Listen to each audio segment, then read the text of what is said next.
윤석열 1년. 그새 한국경제 성황 곳 없이 사면초가.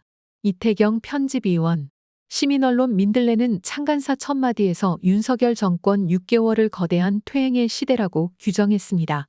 다시 6개월이 지난 지금도 마찬가지입니다. 아니, 시간이 갈수록 더 악화하고 있습니다. 이에 현 상황을 집중 분석하는 윤석열 정부 1년을 말한다 기획 기사를 8일부터 닷새간 연재합니다. 12일에는 마지막으로 전문가 좌담회가 예정돼 있습니다. 사방이 막히고 적으로 둘러싸인 형국을 일컬어 사면초가라 한다. 취임한 지 1년이 된 윤석열 정부가 얻은 경제 성적표가 꼭 이와 같다. 최근 한국 경제는 미중 간의 헤게모니 쟁투, 러시아 우크라이나 전쟁, 구조적 인플레이션, 고금리, 글로벌 경기 침체 가능성 등의 대형 악재들과 봉착한 상황이다. 외부 환경이 극악한 만큼 그 어느 때보다 주체적 역량이 중요한 시기이다. 한데 윤석열 정부가 1년 동안 보여준 경제 실력은 절망 그 자체다. 윤석열 정부는 새로운 경제 비전과 철학을 보여주기는커녕 이미 파산 선고를 받은 신자유주의에 강박적으로 매몰된 채 부자 감세에만 골몰하고 있다. 또한 윤 정부는 부동산 공화국이라는 오명을 발전적으로 지향할 가능성을 타진하기보다는 부동산 가격 떠받치기에 올인 중이다. 한편 윤석열 정부의 일방적 미국 추종과 탈중국 선언은 무역수지 적자의 폭증을 야기했고 이는 경상수지 적자로 이어졌다. 거기에 대규모 세수결손에 따라 재정수지 적자까지 눈덩이처럼 불어나는 중이다. 외환위기 직전 대한민국이 쌍둥이 적자에 시달렸음을 감안할 때 이는 매우 심각한 위기징후가 아닐 수 없다. 윤석열 정부의 경제정책을 한마디로 정의하면 신자유주의에 대한 종교적 맹신이라 할 수 있다. 신자유주의의 개념적 특징들을 몇 가지 열거하자면 작은 정부, 긴축적 통화정책, 긴축적 재정정책, 감세, 복지 축소, 노동조합의 적대적 태도, 자유무역 등이다. 한데 전 세계적 신자유주의 실험이 다대한 폐해를 낳았기에 세계 주요국들은 신자유주의에 대한 전환을 꾀하고 있다. 예컨대 세계 주요국들은 인플레이션에 대응하기 위해 통화정책은 긴축적으로 가져가되 재정정책은 확장적으로 운용 중이다. 재정건전성이라는 만들어진 신화에 강박적으로 얽매이지 않는 것이다. 하지만 윤석열 정부는 마치 망망대해에 고립된 갈라파고스 군도를 방불케 하며 통화정책과 재정정책 모두를 극히 긴축적으로 운용 중이다. 윤 정부의 대표적 성장 담론인 신성장 4.0을 보더라도 한계가 명백함을 알 수 있다. 신성장 4.0은 기후변화와 재분배에 대한 고민이 부재하다는 근본적 문제를 안고 있는데 더해 재벌 지원에 편중된 기술 편향적 산업 정책에 불과하다. 심지어 이 성장 담론은 미중 패권 경쟁 등을 위시한 국제정치와 경제 안보에 대한 인식이 전무한 낙수효과론의 변형에 불과하다. 건설 노동자의 분신자살이라는 참극을 야기한 것도 윤석열 정부가 신자유주의의 적대적 노동조합관을 공유한 데서 상당 부분 연유한다. 물론 파업을 북핵 위협에 비교하고 노조를 조폭과 견주는 윤석열 대통령의 인식이 신자유주의에 그것을 아득히 능가하긴 하지만 말이다. 재정처럼 특정 정부의 철학과 가치관과 지향이 드러나는 부문도 드물다. 거칠게 말해 재정이란 것은 세금을 누구로부터 얼마만큼 걷어서 어디에 어떻게 쓸 것인가를 정하는 것이라 할 것이다. 윤석열 정부의 재정관을 한마디로 하자면 세금을 주로 내는 재벌과 부자들에게 세금을 걷기 싫으니 재정을 최대한 적게 쓰겠다 정도 될 것이다. 윤석열 정부는 2023년 예산과 2024년 예산안 편성 지침을 통해 재정 총량의 엄격한 관리와 건전재정 기조를 강조하고 있다. 고령화에 따른 자연증가분을 제외하면 논리필연적으로 복지 절벽이 따라 올 수밖에 없는 형국이다. 특히 치명적인 건 윤 정부의 재벌 감세 및 부자 감세 추진이다. 윤 정부는 K칩스법을 통해 재벌 대기업에 대한 조세특례 지원을 강화하고 보유세, 금융소득과세, 상속세 대폭 완화를 추진 중이다. 물론 의회의 법률 개정이 요구되는 사안이 많은지라 윤 정부의 감세안이 관철되진 않고 있지만 참으로 걱정되는 움직임이 아닐 수 없다. 윤 정부의 극단적 재정소극주의에 부수되는 재벌 및 부자 감세 드라이브가 비판받아 마땅한 이유는 자산과세에 대한 무력화 추진으로 노동소득이 아닌 불로소득을 정부가 보호하며 조세정의를 완벽히 형해화시켰기 때문이다. 한편 최근 윤 정부는 재벌 및 부자들에게만 유리한 긴축 재정 기조를 불가역적이고 영구적인 것이 되게 할 수 있는 재정준칙 법제화 시도에 올인 중이다. 그러나 재정준칙 법제화는 사회정책 확대와 공공성 확장을 가로막을 뿐만 아니라 기재부의 예산 통제를 강화하는 악법이라는 점에서 절대 허용되어서는 안 될 일이다. 또한 민생예산 삭감과 그에 필연적으로 수반되는 공공부문의 적자 누적이 민영화의 명분과 근거가 되는 현실에도 주목해야 한다. 주지하다핏이 대한민국의 고질 중 하나가 부동산 공화국이다.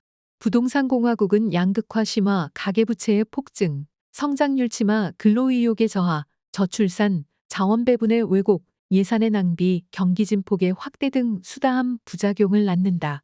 한데 윤석열 정부는 부동산 공화국 혁파는 고사하고 금리 인상에 따라 대세 하락기에 접어든 부동산 공화국을 부활시키고자 온 힘을 기울이는 중이다. 윤석열 정부의 부동산 공화국 부활 획책 프로젝트는 전방위적이다. 윤 정부는 다주택자에 대한 종부세 중과, 취득세 중과, 양도세 중과를 전부 형해화시키려 시도 중이며 전임 문재인 정부 최악의 실책으로 평가되는 아파트 등록임대제까지 부활시키겠다고 공언하였다. 또한 윤 정부는 실수요자에 대한 규제 개선과 서민 주거 부담 완화라는 명목 아래 생활안정 임차보증금 반환 목적의 보유주택 주담대 규제를 완화해 주택 구입 시와 동일한 LTV 규제를 적용할 것을 천명했고, 이에 따라 9억 원 초과 주택 임차보증금 반환 주담대 전입 의무와 생활안정자금 목적 주담대 한도, 15억 원 초과 아파트 임차보증금 반환 주담대 한도가 폐지될 예정이다. 한마디로 대출의 문을 활짝 열어준 것이다. 여기에 특례보금자리로는 덤이다. 윤 정부는 여기서 멈추지 않는다. 강남 3구와 용산구를 제외한 전국의 규제지역을 해제했으며 분양권과 재건축 관련된 규제 거의 전부를 풀려고 시도 중이다.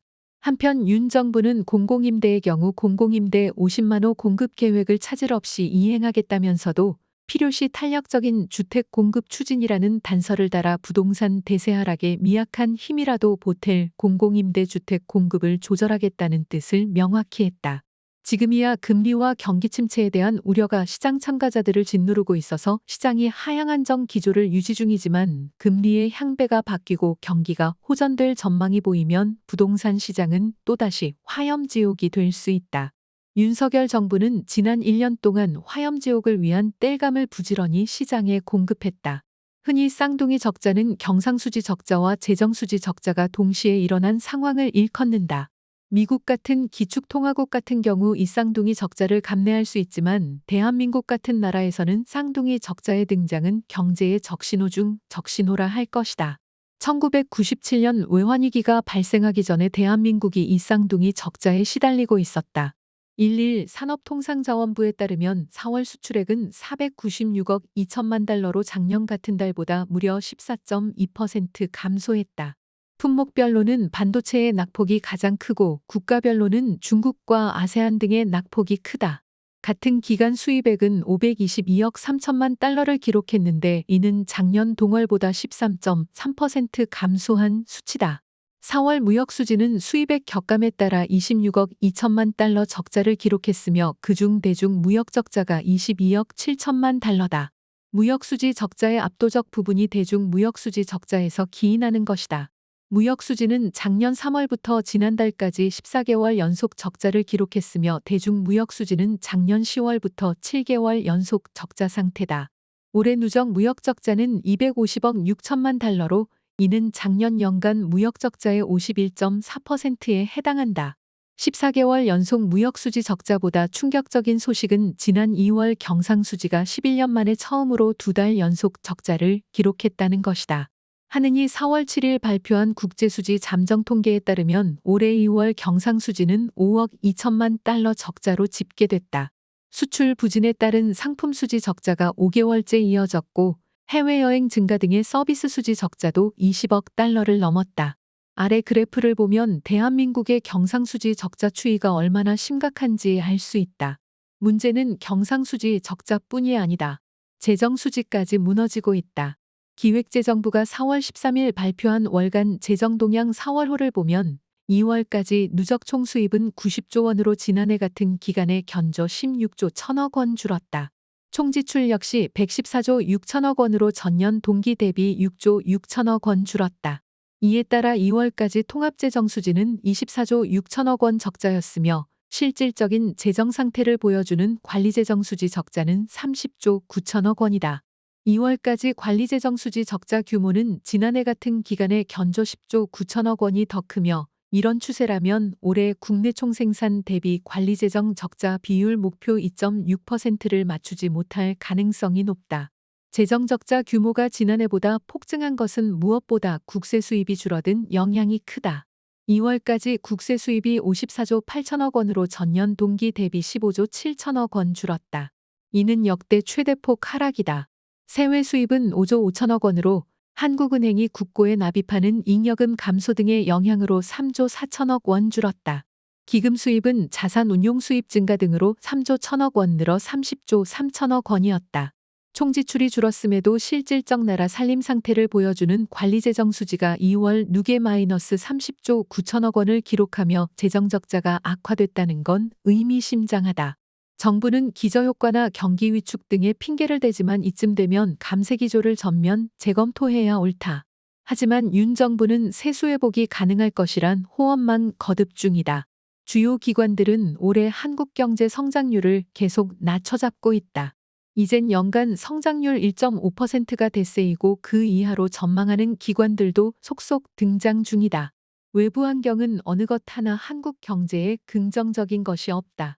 악재가 겹겹으로 쌓인 외부 환경을 능동적으로 극복해야 할 책무가 있는 윤석열 정부는 철학, 비전, 의지, 실력 모든 면에서 낙제점 수준임이 지난 1년간 너무나 명확하게 판명됐다.